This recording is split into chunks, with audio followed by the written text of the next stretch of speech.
This week on the Outside of Sunday podcast. That was our life. Yeah. We were at church every day.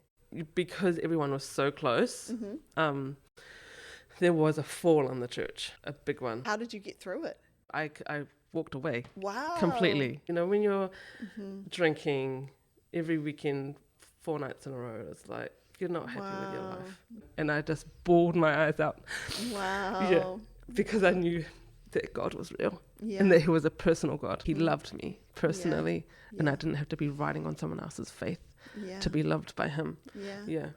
Hey, you're listening to the Outside of Sunday podcast. Is your faith stuck on Sunday? Christianity was never meant to be constrained to a weekly church service. I'm Krista, and I'm here to help and encourage you to live your faith outside of Sunday.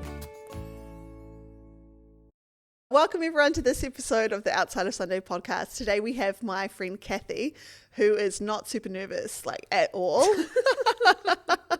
She is so excited to be here. I really am. She really is. Anyway, so we're just going to get started. So Kathy, could you just start by telling us a little bit about yourself? Yes. First, thank you so much, Krista, for Thank having me you. on. You're such an awesome inspiration as a woman of God as well. So I just want to put that out there, that you're amazing. And thank you so much for inviting me on. So a little bit about me. My mum is from a village called Awhenga in Samoa. So she was raised there and then moved to New Zealand, Auckland. And my dad was born in Melbourne, but his parents are from an island in Greece called Kastilorezo. So my dad is Greek and my mum is Samoan, and they both moved to Auckland and met at Auckland Hospital. So what was that like growing up? Did you grow up in Auckland then? My parents moved back to Melbourne and then lived there for a couple of years. Yeah. Then me and my twin brother were born there in Melbourne. I did not realise. I mean, we've known each other for I didn't realise you had a twin brother. You must have told me at some point. Yeah. Okay, well that's great. Yes. So, yeah. But my mum is very reserved. Like, she's quite lovely. And Greeks are quite volatile and very passionate? expressive, passionate. Yes. And I think she wanted to be closer to her family. And so they moved back after 2 years living there. So I was raised on the north shore of Auckland. We went to a Catholic church. It was named it was St. Thomas More, but it was like a charismatic Catholic, and they were they're like tambourines and strumming of guitars. You Not wouldn't just usually an organ. No. Yeah, very, very different. But more about me, I have a handsome husband. Yes. Who is from Auckland. Yeah. He is half Māori, half Samoan, so his dad is from Lefanga in Samoa, and his mum is from Te Raroa, Ngāti Manua in the north, far north, Hokianga. And we have 4 children. Yes. 3 girls, 1 boy. And you were up late last night with one of them. Was it? My It was your life. youngest day. Yes. The little two are often up every night. So I know. So You're even the navigating fact that you came and you're here today, I just appreciate that so much, because I know what it's like. Late nights, tired, baby. I don't know, vomit all over yourself. Really, Yeah, that was my night. We made it happen. Praise We did. Jesus. Praise Jesus. We will do the washing when we get home. Yeah. Just leave it for Just ferment a little bit longer. No. Okay. So you were raised in the Catholic Church. You're not still Catholic. So what happened? Like, how did there come a change from being Catholic? I suppose you would have considered yourself Catholic at the time, to now being, I suppose, Protestant, Christian. How did that all happen? Yeah, well, tears may come. That's fine. I will join you in those tears. So when I was, my gosh. Oh no, Kathy. You're going to make me cry. That's When I was 7, Okay, yes. my parents separated. It's the lack of sleep too. Can we just blame that? Yeah, we can blame the lack of sleep. All right, so we've just had a little cry break. Back into it now. So you're 7 years old, your parents separate, you were in the Catholic Church and they do not love divorce, I suppose, or separation. So there was a bit of shame attached to that, Yes. was there? Yeah, there was a bit of shame attached. Oh. And other things had happened in my family as well that mum wasn't super proud of. And so my second elder sister still wanted to go to church.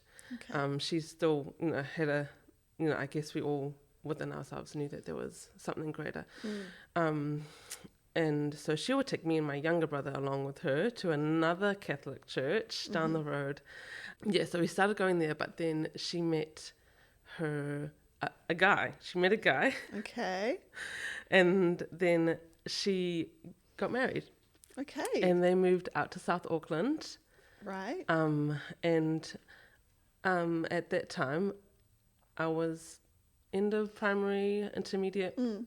And I think mum thought it would be better if we had a male figure in our life. So Okay. they were very young, 22, and my twin brother and I went and moved in with them. Wow. Yes.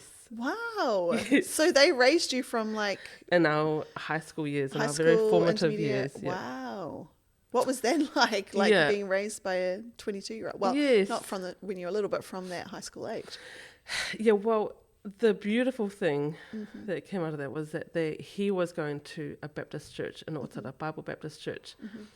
And that was our life. Yeah. We were at church every day. Every day. Every day. Wow. Literally. Maybe not Saturday, but if it wasn't a Saturday, we were with people from church. Wow. That was our whānau. Wow. And that brought a lot of stability in the craziness of that part of our lives. So, and we had big brothers, big sisters that loved us, taught us, guided us, counseled us.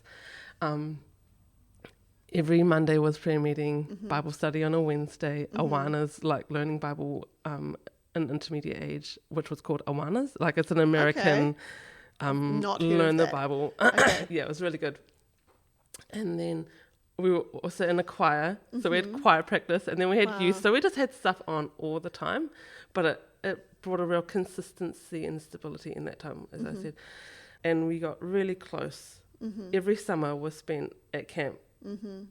Every winter we would gather with all of the other youth from different Baptist churches in Taupo, actually. Wow. Yes. And so Great community. great community, Wow. great traditions that were kept in our family. And it was always so much fun. You always looked forward to those things like camping. That's why I love camping. And doing stuff together because it adds so much richness to your does. life. Yeah. Yeah. And it joins people together. It really does. Because you're not in a house. You're in a little tent. Yeah. And you're subject to the elements. Yes. And so there's a little bit of like Raw. rawness, teamwork, Yeah, and like yeah. we've got to get through this together. Like that was us 2 years ago Yes. when we were camping Oh in my gosh. Ohope, and in the middle of that was the cyclone year. Yes. And you guys with your tent getting Oh my gosh. destroyed. Yeah. Anyway, But we we went through the survived. pain together. I know, together, and now we are so much stronger. Yes. Yeah. Yeah. Yeah. It makes you more resilient. Yes. Those things. And people see the 24-hour you. Yes. Not the 1 hour on a Sunday. Yes. You. Yeah. Yeah, I think it's So great. It's great. You and all your beautiful things. What flaws what and all- beautiful? No, well, like you get angry at your kids. Yeah, you yeah, like, yeah. or angry at your husband. Yeah, Yeah. or irritated because there's sand everywhere. Yeah. yeah. Yes. Yeah, so that's what it was like. Because everyone was so close, there was a fall in the church. Oh no. Yes, a big one. Oh. And it wasn't handled very well. There wasn't good closure, which was a Okay. bit like the closure that I didn't have in the Catholic Was that church. this? Are you talking about the Baptist church? There was Yes, in the Baptist church. fallout in big the Baptist church. fall. Yeah. Yeah. Because of it, there was a lot of shame, and there wasn't a lot of restoration. Yeah. It wasn't that godlike reconciliation back to the community. It was kind of That is so hard. Like, you know, it and it frustrates me, and I suppose, but I've never been in that situation who's the person leading through a season like that. I can imagine it's difficult, but yeah, there needs to be that closure. There needs to be this reconciliation, I suppose. But I don't know the specific situation there. Yeah. It just breaks my heart when there Yeah. not and there Yeah. not a way to, Yeah. a way through, I suppose, Yeah. is what I mean. Yeah. So did that church continue on? Did you continue on with that church? No. Okay, so you guys moved to a different fellowship? Yes. Well, actually, I guess because I was in such an influential time in my life, like I was young, impressionable, I loved the people that had fallen. I think at that point, no, in hindsight now, my faith was in them. I see. And not completely in God, because they were the ones that had counselled and guided and had sleepovers at their house and camps and everything. So I guess after that I was like, I don't want to do this anymore. Yeah. This is what being a Christian means. I don't want to. And that is not uncommon. You know, it is not uncommon, and I think it's really been a theme almost, unfortunately, for like the past maybe 20 or 30 years in the Christian faith, is that we have these people that we look up to, and they are the great leaders, they are the inspirations, they are amazing talented speakers, and they're charismatic, and you love them, and they serve you, and then you find out they're leading a double life, or not that I'm saying that was that situation, because I have no idea about that, or they are caught in some kind of sin, or they themselves fall away from the faith, and then it's like a whole bunch of people then who are attached to them to fall away, and it's like what you were going through. Who did we have faith in? Did we have faith in Jesus and in God, or did we have faith in these men and women who are completely fallible? So you were struggling with all that. How did you get through it? I walked away. Wow. Completely. Okay. Yes. So what did that look like? Well, so I was really close with my twin brother too. Yes. And so we were both like, this God stuff. Yeah. So I ended up going to university in Otago, and far away. Yeah. It Wow. Was like that on purpose? Yes. Oh. Yeah. I think I was like, I just want to get away from that world right now, and I was like, let's go there. Yeah. And my mum was for it, and my dad wasn't, but Yeah. so didn't live a godly life. And as a social butterfly, I really wanted to impress my friends. Okay. I think I kind of at that time, you know, I knew that, you know, that God was around, kind of thing, you know, like he was around, but he wasn't like a personal God. And so I think I did try and still have some sort of values, but not really. Yeah, I did try everything under the sun, really. But my conscience kind of still was like, is that right, Kathy? But you're going to try it anyway because you want to impress your friends. And I suppose you're trying to fit in with this new world. You know, where you had that community before, you wanted perhaps a new community here, and in order to join them, you had to do what they've done. And completely believe the lie that everyone's doing it anyway. Like, it's just not a worthy pursuit. The other path, just go on this path. It's fine. Obviously, you are a believer today. How did you get from? I suppose it almost sounds like the prodigal son. You know, he grew up in the family. He had a great community. And then he went his own way. What was the point where you came back to the Father's house? So I moved back to Auckland after I graduated, still living that life, and I moved back in with my sister and her husband. The same sister. Okay. And I think because we had come from, I knew the background that we had, so it was very legalistic. Like if you were in a room where there was alcohol, you were stood down. What? Yeah. Wow. Yeah. And it was attached to churches too, where like if you clapped, it was like, don't do that. Wow. Yeah. Okay. Yeah. So I was like, oh, this is a hard, rigid kind of road. And then I moved back in with her, and I saw that there was a change in her. She was very gracious So I was still going out clubbing. So drinking. previously she would maybe not want to, No, or she would judge you. I don't know, or maybe say things. Yes, like there was no Simpsons. You know, like there was a lots of you're like no reading Harry Potter. You know, like all of those kind of. And this is when she was at the Baptist church. Yes. Okay, I see. So she was this, I suppose, legalistic type sister that you knew. That's kind of what you knew. Yeah. You went away, you come back, and now all of a sudden she's gracious towards you. Yes. And you're going out, and she's not judging you. No. Okay. She was still inviting me to church, and I was like, I've come home at 4 a.m. Like, and you still want me to know? Wow. Yeah. Yeah, and so she would continue to invite me, and I was like, oh. But I was also so like dissatisfied with my life. You know, when you're drinking every weekend, 4 nights in a row, it's like you're not happy with your life. Like you just. There was a moment. I had spent a couple nights away, and then I came home, and she was like, it was Sunday night, and she had lent me this book called Redeeming Love. Oh yes, I know that one. Yes. Yes, I didn't know that was part of your, salvation story. Yeah, wow. yeah. Okay. The pursuit. Yes. Yes. Relentless pursuit of the Lord. Pursuit, Yeah. And I was actually reluctant to read it, but once I started reading it, because I was like, oh, Christian book, nah. But she was like, no, read it, it's so good. I was like, okay. I could not put it down. Wow. It was so good. And I remember lying in my room, reading the book, and then I felt like a presence in the room with me, and I was like, oh, that's weird. And then she was like, we're going to church now, come, let's go. And I was like, no, I'm not going. Keep reading my book. And then I closed my eyes, and I felt a presence again, and I was like, God, if that's you, I'm gonna go. I'll go to church. And so I went. Wow. And I remember like standing on like the third row at church, and the pastor was up the front, and we had been, in church now. Like back then, it was so weird, but now it's like this is my life.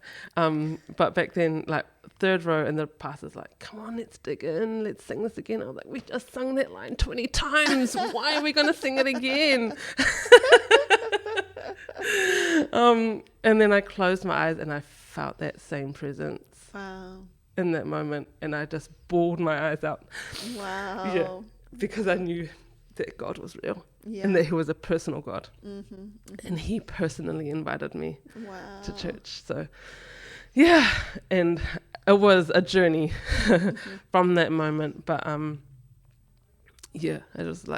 just knew He was real, and that He loved me personally, and I didn't have to be riding on someone else's faith to be loved by Him. Yeah. Wow, that's amazing. Isn't it just so good, the goodness of God, Like He does take us wherever we're at, and, you're not too worn out or used up for the Lord to want you. It's just like a redeeming love, Yes. This woman who thinks, I've been my whole life so far from the Lord, so used and abused that this is I'm not talking about you, I'm talking about the girl in the story. yeah.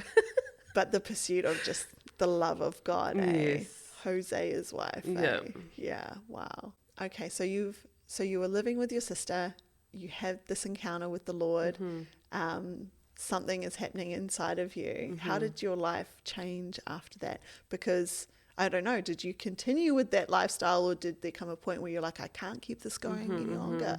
How did that all work for you? So at the time, I was seeing a guy, and it was an ungodly relationship. And I guess I was like, oh, God loves me. This isn't right. But in my mind, I was like, God can change anyone as well. Okay. So you're thinking God's going to save my man. That's what I thought. I was like, things are going to change. Long story short, nothing changed. Really? Yeah. And heartbroken, because I was like, oh, I really thought I loved this guy.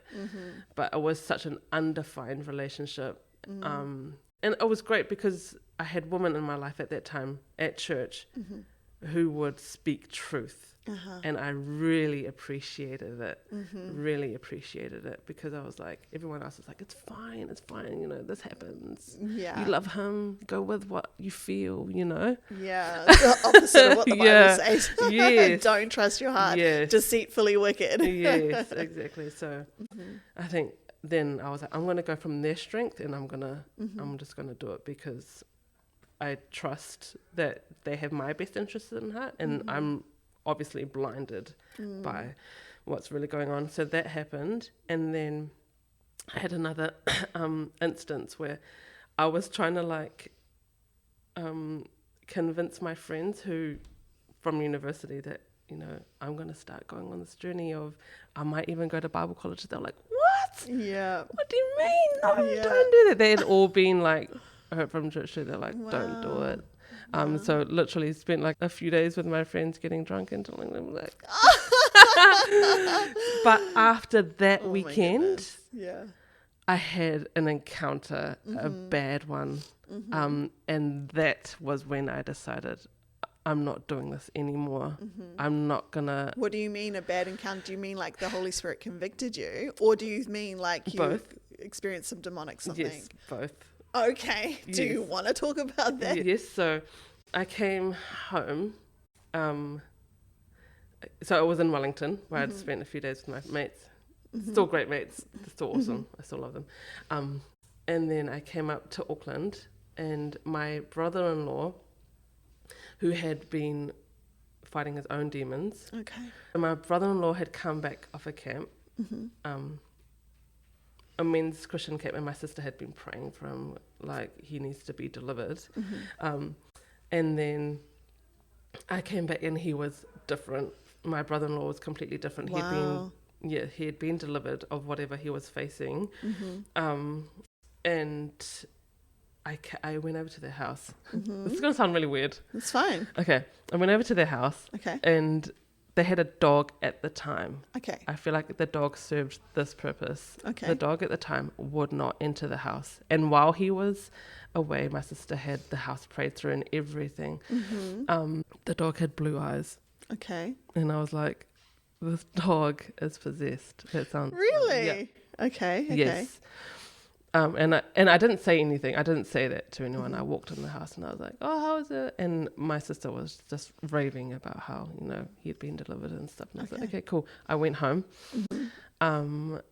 and I went to sleep, and I could hear people talking over me. Okay. Yes. And I was like... In your dream, or like while you were I falling? thought it was a dream. Okay. So it was kind of like in that... No, probably like in the spiritual realm. I don't know. When you're like half asleep, half awake? Yeah. Okay. So I was half asleep, half awake, and then I heard them talking about me, and then I was like, okay, and they started naming all of my characteristics, and I was like, oh yep, that's me, and then she said, and she's benevolent, and I was like, what's that word? I have no idea what that word is. That's not in my vocabulary. And then I tried to get up, and I couldn't.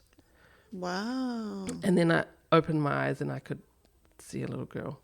And then I knew, like, just from my background, pray. Yeah. In that moment. So I prayed and I was like, God, help me. Yeah. And then it went away. And then I was frightened because I didn't want that to happen again. Yeah. And I went and looked up that word. So it means like caring for others. Okay. And all of those characteristics were also like similar to my brother-in-law who was... So these were all positive characteristics that were being said? Yeah. Interesting. Or just, they weren't like, well, probably benevolent was one of the characteristics that was a positive, but it was kind of like attributes about me that was, I can't really remember. I just remember that one. Yeah, because it stands out, Yeah. And then I went to see my sister and I was like, where's your dog? And she was like, it's gone. What? Yeah. She's like, it's gone. Creepy. Yes, very creepy. Did it come back ever? It never came back? No.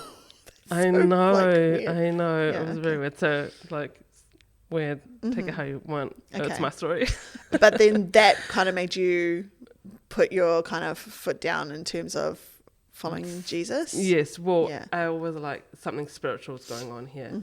And so she was like, I told her, and she was like, go and see these pastors. And then I went and told the pastors, and I was like, and they were like, what did you do on the weekend? And I was like,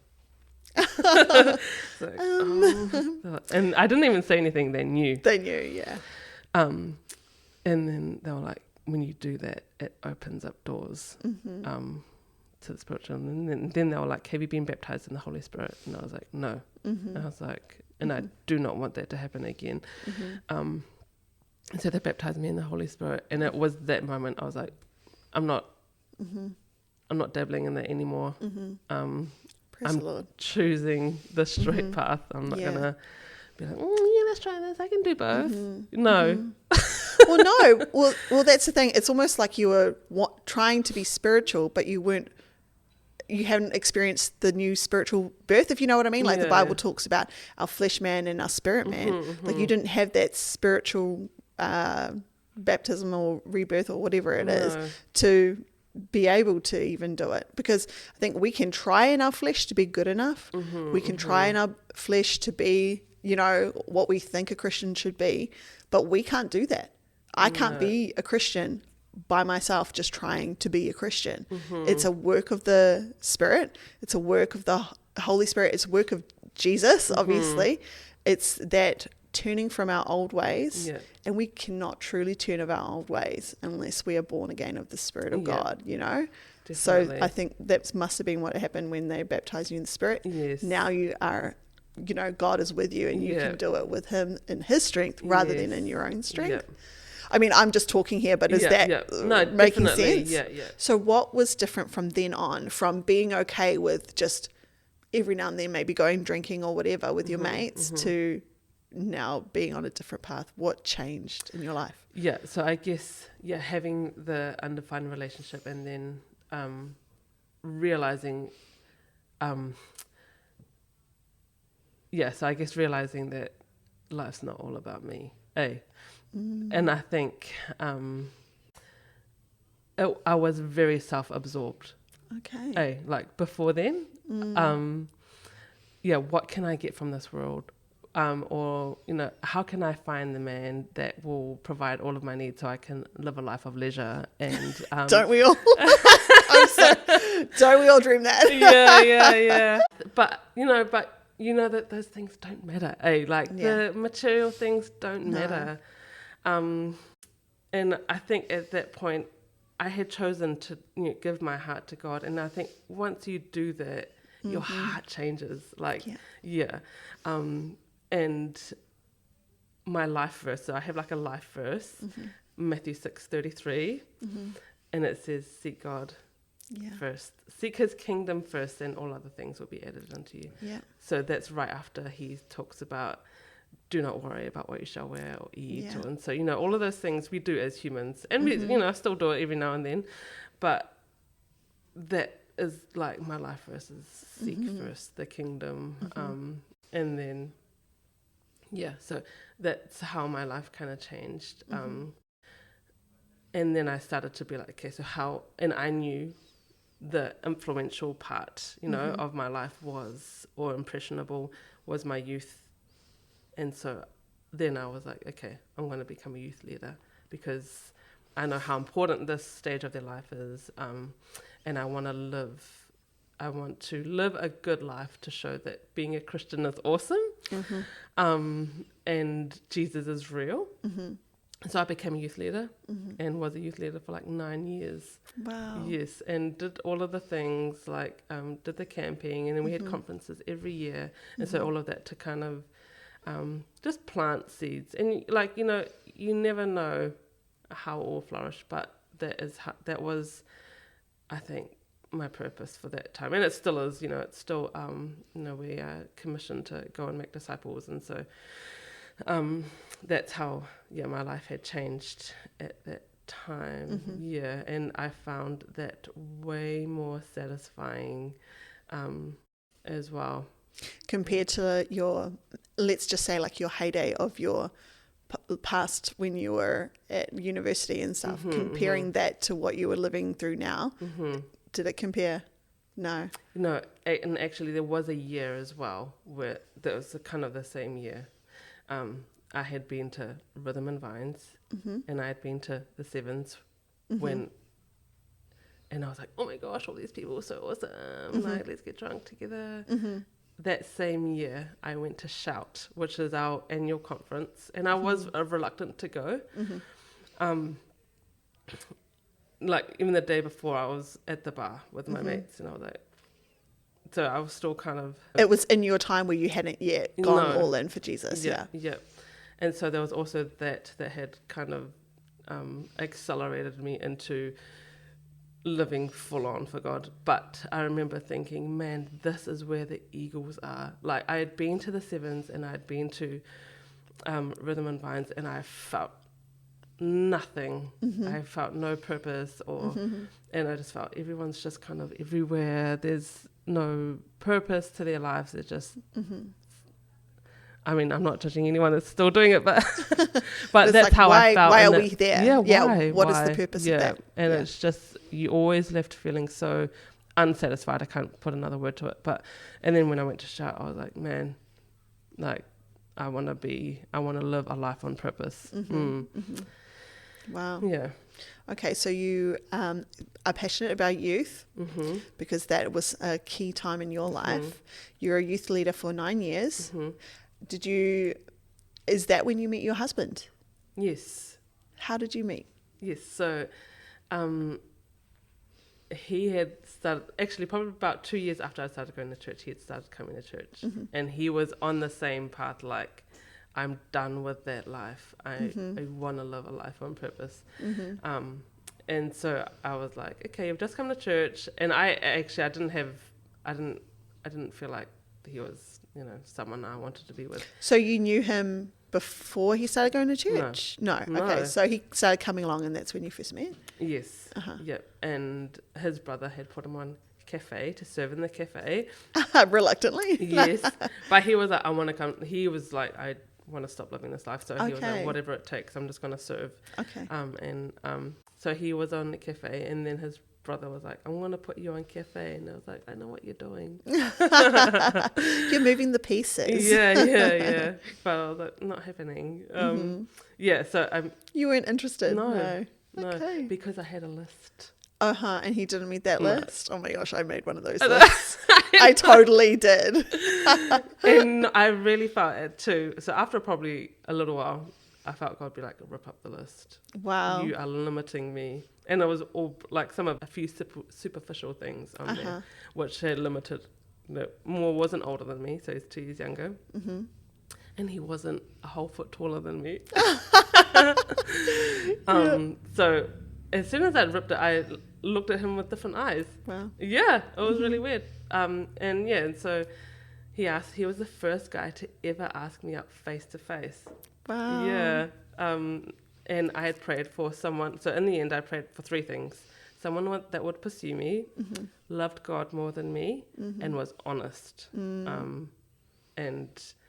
at first, he didn't love God more than me. But probably like a year or two down the track, he had surrounded himself with godly men and had sought wise counsel. And and in the end, that's what had attracted me more to him, was that he was a learner. He was willing to learn. So that's where we met. And then, so he wasn't in youth, but by the time we were engaged, he was asked to be the youth pastor. And so we were the youth pastors for 4 years. Wow. It's quite cool that you guys both had quite a similar salvation story. Yeah. Did he also have a church background as a young person? Not really. No. Well, he had been to Salvation Army a couple of times, he said, but he didn't really. But his brother had been in church for a long time. And I think he'd seen his life and was like, wow. I want that. Yeah. Yeah. That's so cool. Very similar salvation stories. Crazy. It's the same with me and my husband. True. Very similar salvation stories. Oh, wow. It's cool how God brings people together. I mean, of course, it doesn't have to always be the same, but it's just quite sweet when it is. If you know what I mean. Yeah. Okay, so you're in Auckland. You guys are the youth pastors. You're married. now, and what happens next. Coming up next week on the Outside of Sunday podcast. Felt God wake me up in the night 3 times and say, pray for your baby. We were told, okay, we need to inject needles into me and then into her lungs. And so they're like, so are you okay with this? And I was like, no, God's going to do a miracle. Anyone that would say, oh, you're a pastor's wife. But no. I'm helping my husband, who's the pastor. If you go all for church, all for leadership, and all for serving, and you neglect your family, what's the point? Congrats, you made it to the end of this episode of the Outside of Sunday podcast. Thanks for the support. Become an official outsider by liking and subscribing and leaving a 5-star review. You can connect with me on Instagram or Facebook. Just search Outside of Sunday podcast, and don't forget to let someone you know about this podcast.